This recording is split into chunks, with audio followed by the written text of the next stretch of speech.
Hi everybody, welcome to Unit 3, the last one in this social studies textbook. We're going to look at the recovery. So this is when the economy started to go up again. Remember, in this textbook we're only doing the first 3 units. At the back of the textbook there's Unit 4, but that's something we would do if we were in school the whole time. But because we lost some time with COVID, then we're going to skip that Unit 4 and go into the exam in about 2 weeks' time. So today we're starting Unit 3.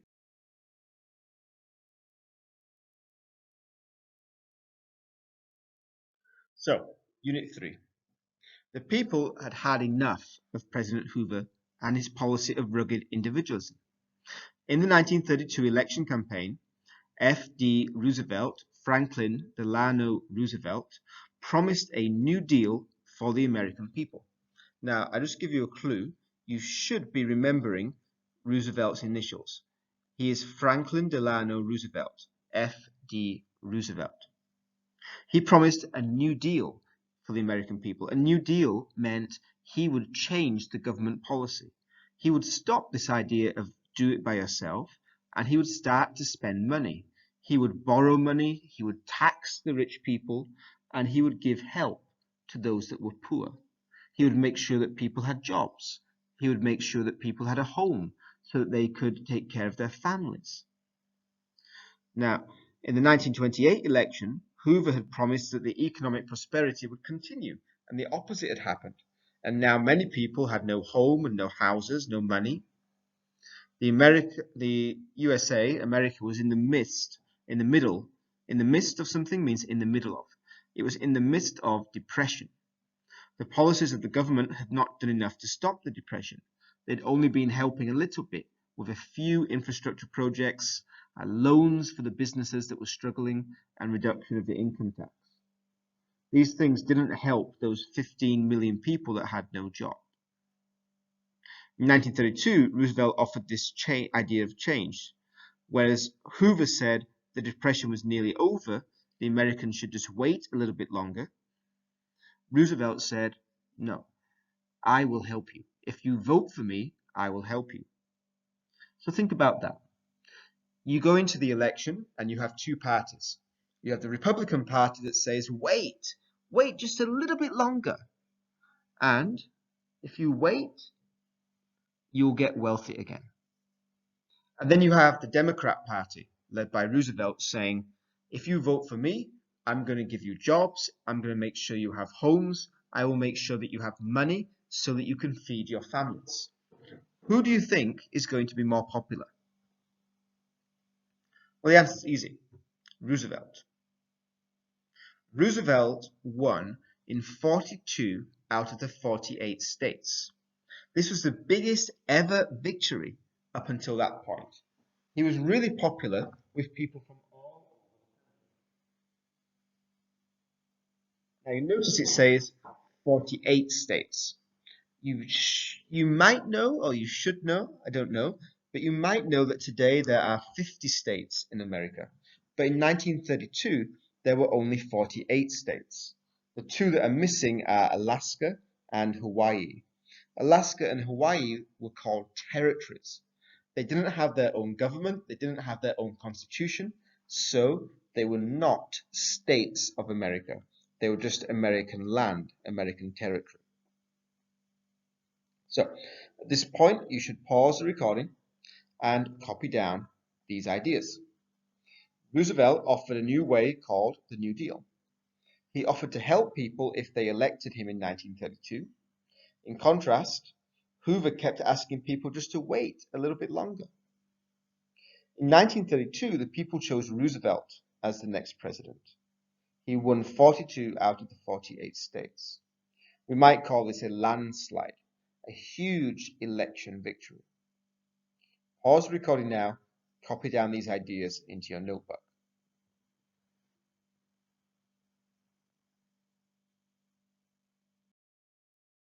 So, if you're looking in your textbook, this is on page 40, there's a cartoon. I want you to look at this cartoon and write down in your own words, what is the main idea? And do you think it was made by a Democrat or a Republican? And give a reason for your answer.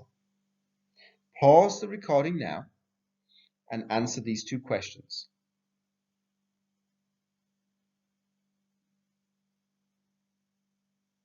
Have you finished? If you finished, then let's go forward. Now, when we're looking at a cartoon, we always need to look at clues. Here we see the HH. HH means Herbert Hoover, the old president that lost. Here we see FDR. Now FDR, I just gave you a clue a few minutes ago. FDR means Franklin Delano Roosevelt.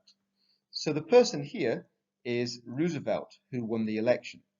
The person here is Hoover, who lost the election. We can see that Hoover is walking away. He's walking away because the people did not choose him. How about Roosevelt? What's he doing? Well, he's throwing out the rubbish. You see here, this is a rubbish bin. So he's throwing away the rubbish. What is in the rubbish? Well, two things that I think you can see quite easily are prosperity is around the corner, meaning wait a little bit, prosperity, wealth is coming back. And here it says rugged individualism. So Hoover is throwing away these ideas that prosperity is coming back and do by yourself. So what is the idea of the cartoon? This cartoon shows that Roosevelt has been elected president, replacing Hoover. Roosevelt has a new way, and so he throws out the ideas of Hoover. He is preparing to start the New Deal. Do you think this was made by a Republican or a Democrat? Well, let's think. These are the ideas of the Republicans. The prosperity is around the corner, just wait a little bit more. Rugged individualism, do by yourself. These are Republican ideas, but in this cartoon, they are shown as rubbish. Rubbish for throwing away. Who would say that these are rubbish? The Democrats would say that these are rubbish. Hoover believed in these ideas. Roosevelt did not believe in these ideas. So, what we have is this cartoon was made by a Democrat. It shows the ideas of the Republican Hoover as being rubbish that need to be thrown away. Roosevelt is shown as a worker. You see here, his sleeves are rolled up to the elbows. He looks like he's a strong leader. He looks like he's getting ready to work. He is getting ready to help America recover.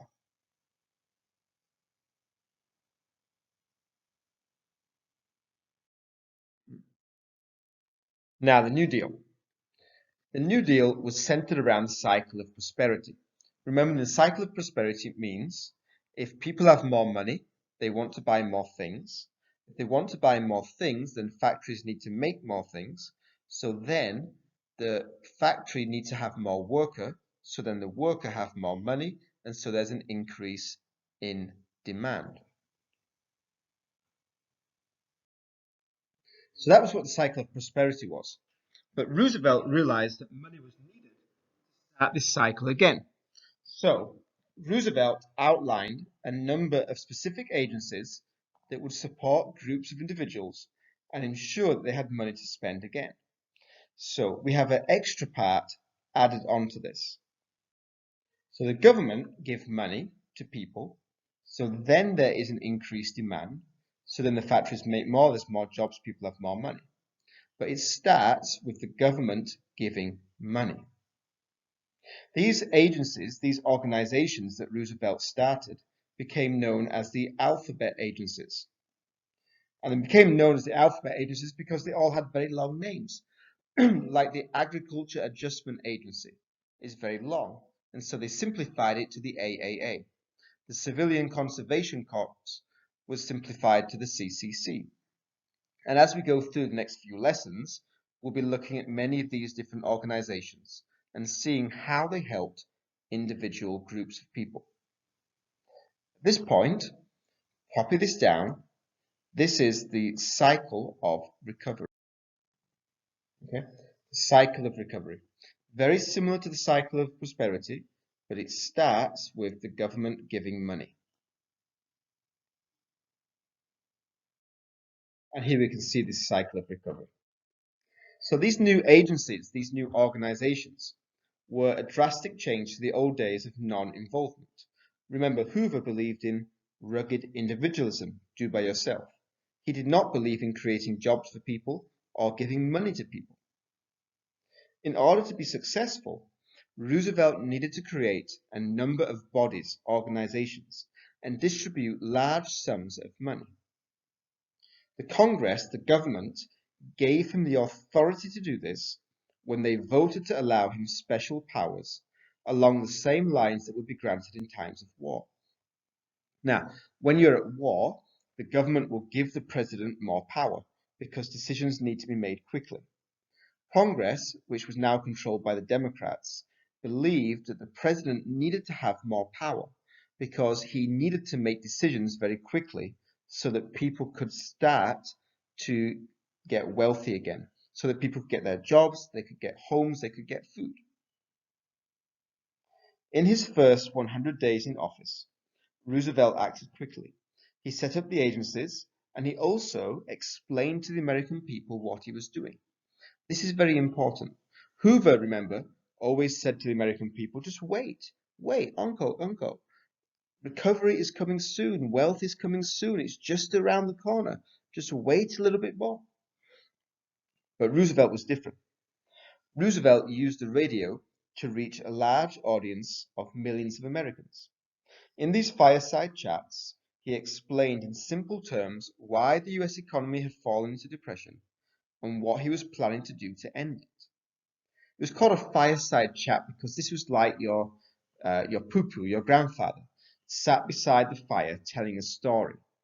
So Roosevelt recorded messages every week, and he explained to the American people what had gone wrong, why he thought he could fix it, and what he was going to do to help different people. Now, these broadcasts were very popular as the public had trust in him and they understood more about their situation. So when he said, in the next few months, people will start to get jobs, they could understand because he said how he was going to create jobs, which organization was going to give jobs to the farmers, to the young people, to the artists, to all the different groups of people that had no job. So, the summary. Congress voted to give Roosevelt special powers to help America recover. With these powers, he created many agencies, organizations, to help specific groups of people. He also tried to explain carefully to the country what was happening in his fireside chats. So, pause the video now and copy down these notes.